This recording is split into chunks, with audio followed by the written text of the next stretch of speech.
događaji koji su obilježili 2016. godinu, što nas je nasmijalo. Ne može se kaj s malom platom preživit. Saš vid da može štednja, vid što je lijepo ko da je u drugom stanju. A što šokiralo ili naljutilo u protekloj godini. U vatrogasnom FAP-u starom više od 30 godina vatrogasci rizikuju svoje živote kako bi spasili živote onih kojima je pomoć potrebna. Vozila političara nijedan.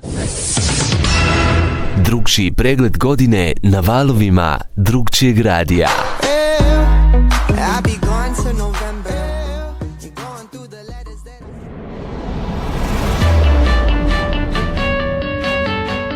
Dok se vodi mrtva trka između muškaraca koji vole djevojke, žene sa lijepom dušom i onih koje privlače pripadnice nježnijeg spola sa dobrim oblinama, nisu rijetki ni muškarci kojima ni jedno od ovo dvoje nije pretjerano bitno.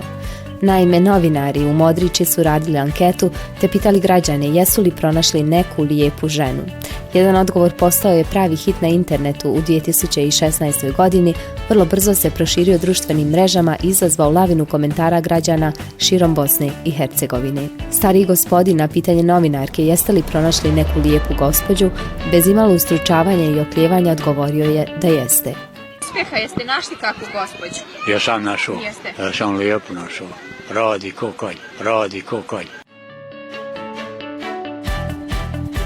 Budući da je u pitanju vremešni gospodin, vjerojatno govori iz dugogodišnjeg iskustva.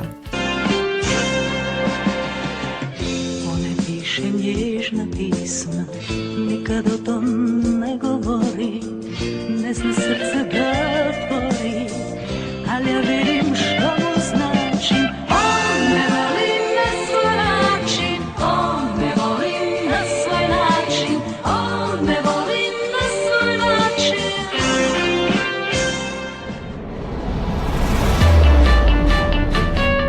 Izjava ovog gospodina je na tragu muških šala tipa zašto ženama treba vozačka dozvola kada ne postoji cesta od kuhinje do kreveta.